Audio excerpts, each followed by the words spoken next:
Hi friends, welcome to my channel.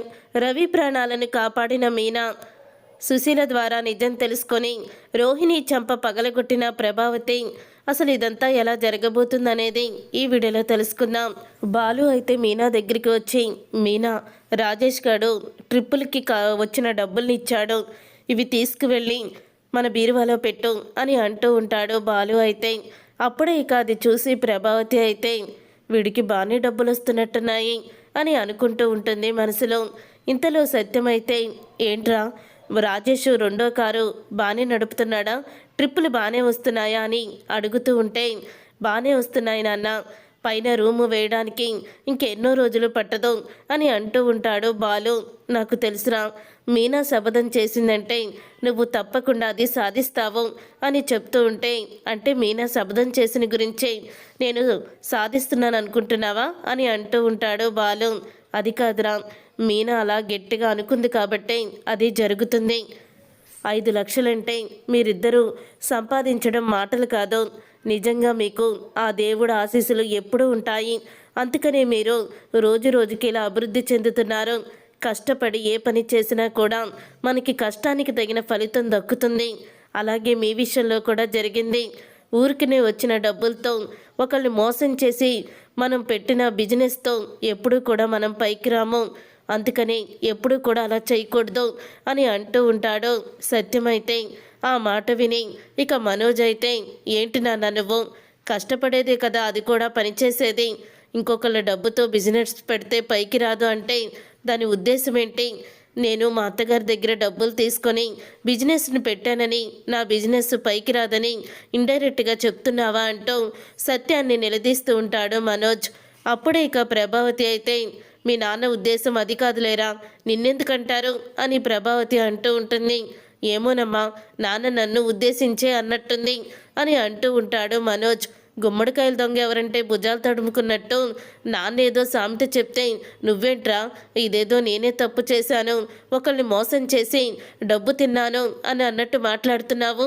నువ్వు మీ అత్తగారు సొమ్ము తెచ్చుకున్నావు అంతే తప్ప మరొకరిని మోసం చేసి మరొకరి డబ్బుని ఆశించి బిజినెస్ ఏమీ పెట్టలేదు కదా నువ్వు భయపడిపోవడానికి అని అంటూ ఉంటాడు బాలు.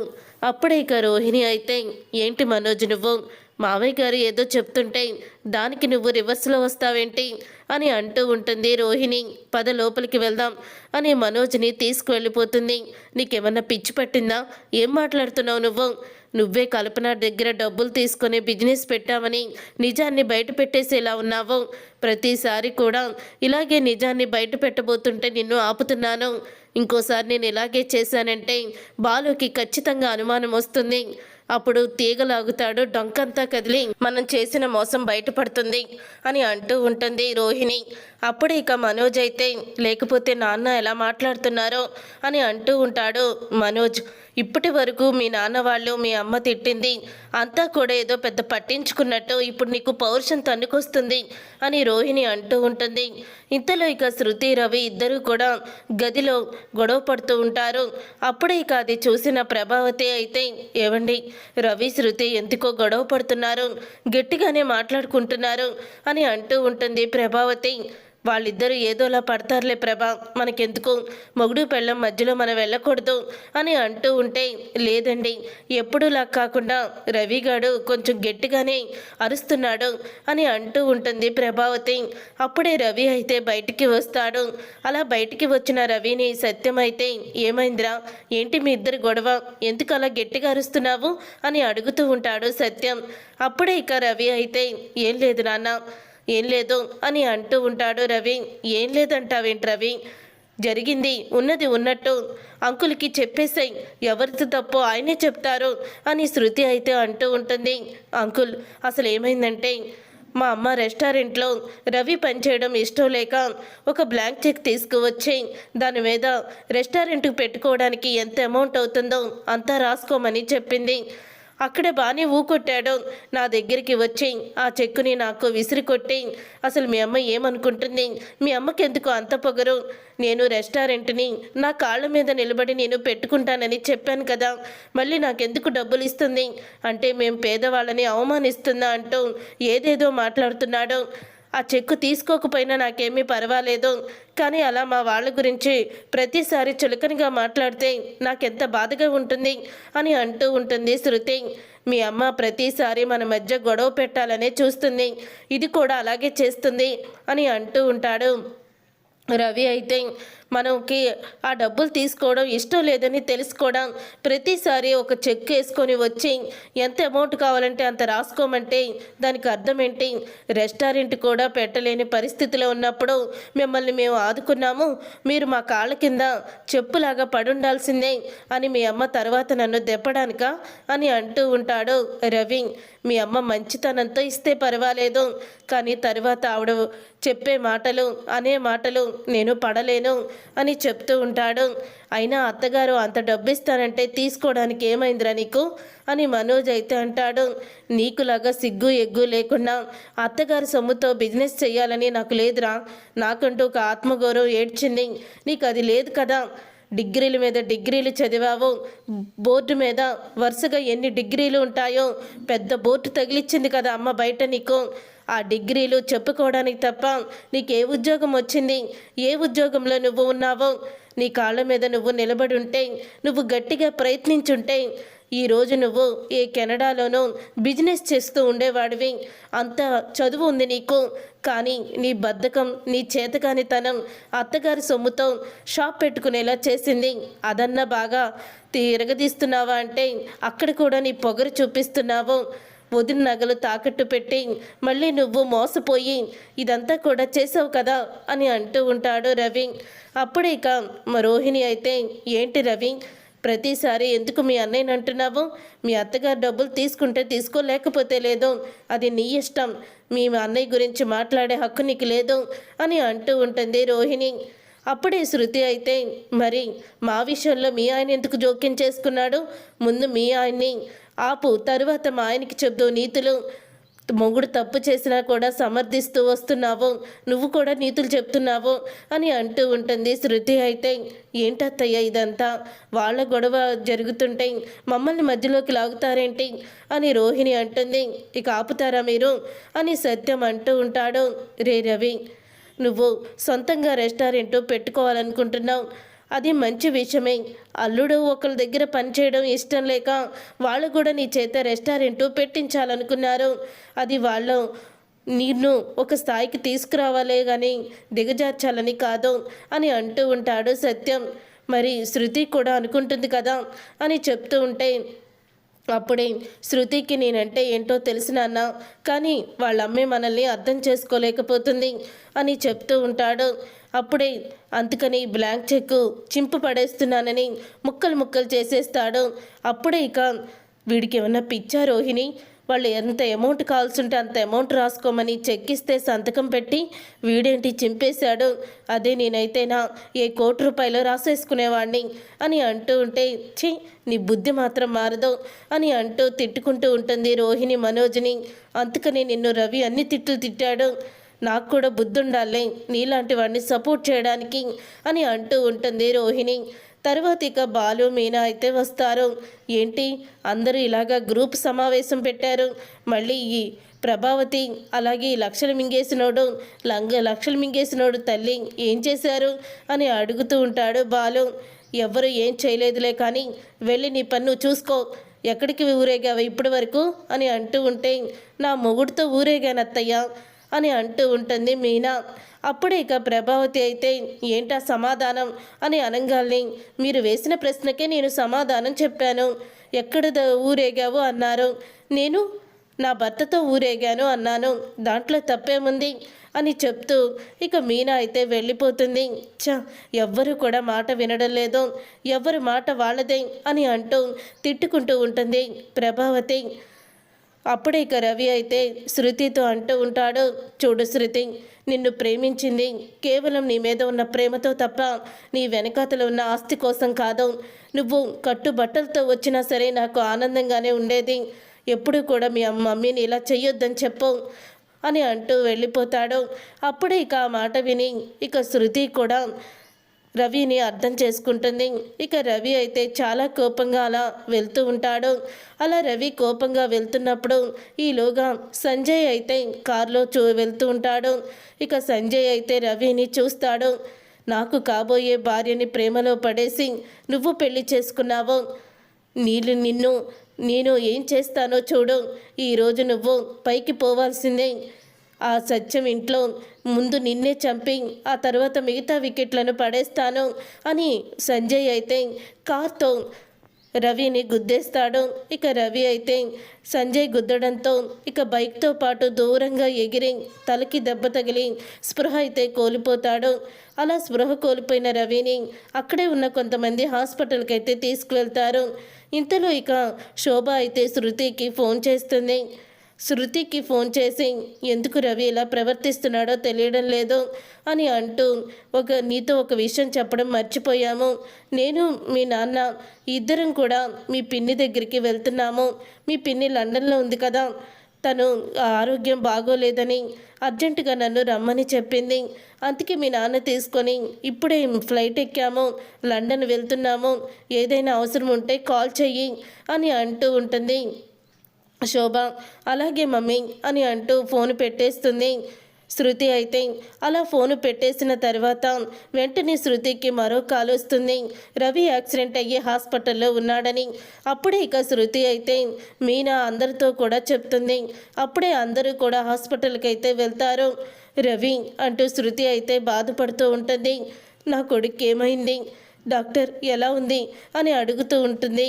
ప్రభావతి అయితే తన తలకి బాగా గాయమైందమ్మా, ఆపరేషన్ చెయ్యాలి, ఆపరేషన్ చేయకపోతే కోమాలోకి వెళ్ళి చనిపోయే ప్రమాదం ఉంది అని డాక్టర్ అయితే పిడుగు లాంటి వార్తని చెప్తాడు. అది విని ఒక్కసారి అందరూ కూడా షాక్ అయిపోతూ ఉంటారు. ఎంత అవుతుంది డాక్టర్ ఆపరేషన్కి అని అంటూ ఉంటే ఆపరేషన్కి 3 లక్షల వరకు ఖర్చు అవుతుంది అని అంటూ ఉంటాడు డాక్టర్. 3 లక్షల అని ప్రభావతి అందరూ కూడా షాక్ అయిపోతూ ఉంటారు. అప్పుడే మమ్మీ వాళ్ళు కూడా ఊళ్ళో లేరు.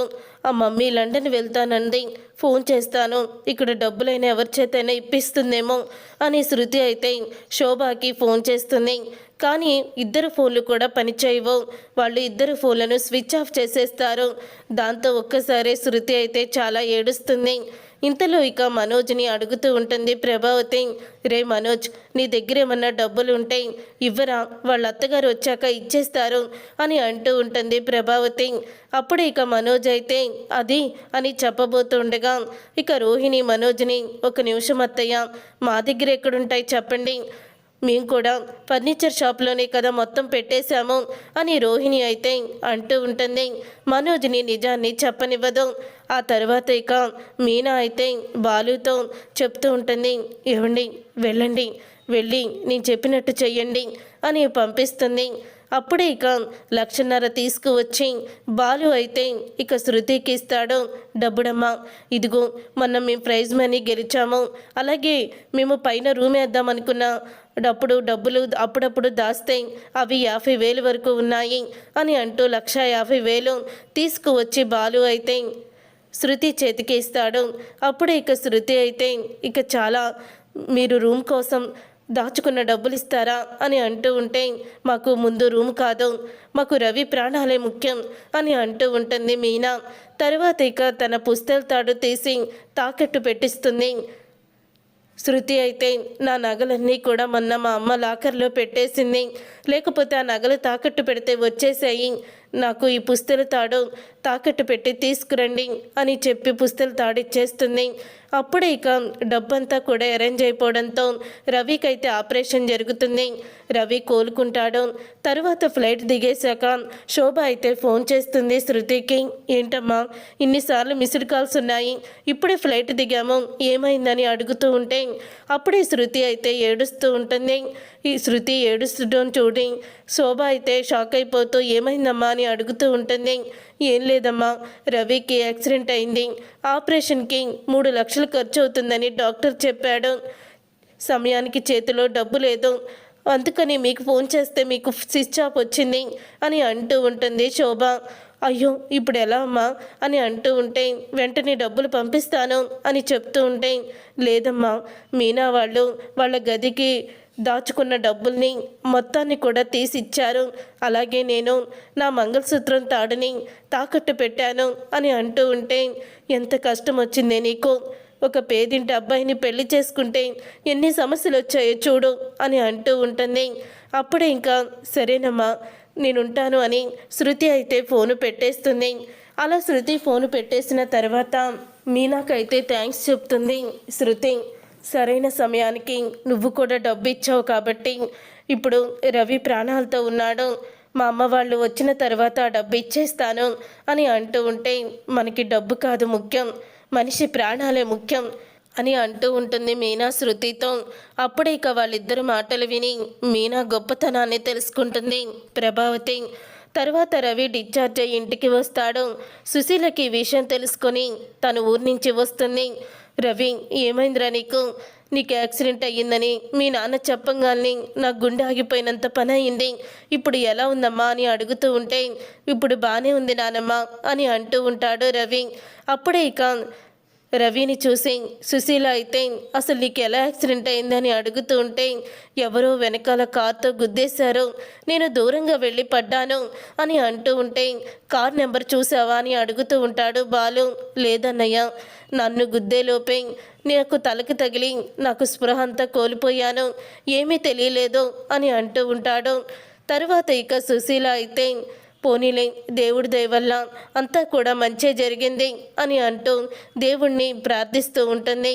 తర్వాత ఇక రోహిణి మనోజ్ ఇద్దరు కూడా మాట్లాడుకుంటూ ఉంటారు. ఇక మనోజ్ అయితే మన అకౌంట్లో 15 లక్షలు ఉన్నాయి, కల్పన ఇచ్చిన డబ్బులు, మరి నువ్వెందుకు నన్ను డబ్బుల్ని తీయనివ్వలేదు అని అడుగుతూ ఉంటాడు. అప్పుడే ఇక అలా అడుగుతూ ఉంటే రోహిణి అయితే, ఇప్పుడు మన అకౌంట్లో అంత డబ్బు ఉందంటే ఇప్పటికిప్పుడు మీకు డబ్బు ఎలా వచ్చింది అని అడుగుతారు.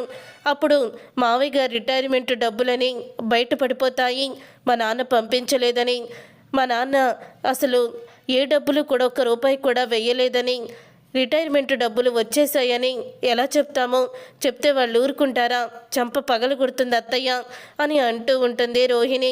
అప్పుడే ఇక సుశీల అయితే ఇదంతా విని వీళ్ళు ఇంత గుండెలు తీసిన బంటులు అనమాట అని వెంటనే ప్రభావతి దగ్గరికి వెళ్ళి, చూడు ప్రభా, మీ వియ్యంకుడు అదే రోహిణి వాళ్ళ నాన్న జైల్లో ఉండి కూడా 10-25 లక్షలు పంపించాడు అంటే మురిసిపోయావు, కానీ ఇది వాళ్ళ నాన్న పంపించిన కష్టార్జితం కాదు, ఇది నీ మొగుడు కష్టార్జితం. అంటే సత్యం రిటైర్మెంట్ డబ్బులు కొట్టేసింది ఆ అమ్మాయి, మళ్ళీ వాడికే తిరిగి ఇచ్చేసింది మనోజ్కి. కానీ ఇప్పుడు వాళ్ళు రవి అలాగా ప్రాణాలతో పోరాడుతూ ఉంటే కనీసం ఆ డబ్బులు తీసి ఇవ్వాలని కూడా వాళ్ళకి అనిపించలేదు. అటు మనిషి ప్రాణాలు పోయినా పర్వాలేదు, మన విషయం బయటపడకూడదని నీ పెద్ద కొడలు ఆలోచించింది అంటూ సుశీల ప్రభావతికి నిజాన్ని చెప్పేస్తుంది. అది విని ఒక్కసారి ప్రభావతి షాక్ అయిపోతూ ఉంటుంది. ఈరోజు మీనా వాళ్ళకి రూమ్ అవసరమైనా సరే తర్వాతన్నా కట్టించుకుంటామని రవి కోసం అంత త్యాగం చేసింది. కానీ నీ పెద్ద కొడలు తను దగ్గరున్న డబ్బు గుట్టు బయటపడుతుందో మళ్ళీ అందరికీ డబ్బు ఇచ్చేయాలేమో అని ఈ నాటకం వేసింది. ఛీ, దీన్ని ఎలాంటిదన్నా నువ్వు సపోర్ట్ చేసేది అని సుశీల తిడుతూ ఉంటుంది. అప్పుడే ఇక ప్రభావతి అయితే రోహిణి జుట్టు పట్టుకొని హాల్లోకి ఈడ్చుకొని వచ్చి అంటూ ఉంటుంది, ఆ లేచిపోయిన అమ్మాయి మీకు డబ్బు తీసుకొచ్చి ఇచ్చిందా అని అడుగుతూ ఉంటే, ఎవరత్తయ్యా అని అడుగుతూ ఉంటుంది రోహిణి. అప్పుడే ఇక చంప పగలు కొడుతుంది ప్రభావతి. ఇప్పుడు గుర్తొస్తుంది చూడు, మీ నాన్న పంపించినవి కాదు కదా ఆ 25 లక్షలు, ఫర్నిచర్ షాపు కొనివి, మరి నిజం చెప్పరా, నీకు డబ్బులు ఎక్కడి నుంచి వచ్చాయి అని అడుగుతూ ఉంటుంది ప్రభావతి. అప్పుడే ఇక మనోజ్ అయితే నిజాన్ని బయట పెడతాడు. ఇలాంటి వాళ్ళని ఒక్క క్షణం కూడా ఇంట్లో ఉండనివ్వను అంటూ ఇక ప్రభావతి అయితే ఊహించని నిర్ణయం తీసుకుంటుంది. చూసారుగా ఫ్రెండ్స్, రాబోయే కథలో ఖచ్చితంగా ఇలాగే జరగబోతుంది. మరి ఇలాగే జరగాలని మీరైతే కోరుకుంటున్నారా? అయితే వీడియోని తప్పకుండా లైక్ చేసి ఛానల్ని సబ్స్క్రైబ్ చేసుకొని పక్కనే ఉన్న గంట సింబల్పై ఆల్ అని క్లిక్ చేయండి. అప్పుడే మేము పెట్టే ప్రతి వీడియో మీరు మిస్ కాకుండా చూసేవచ్చు.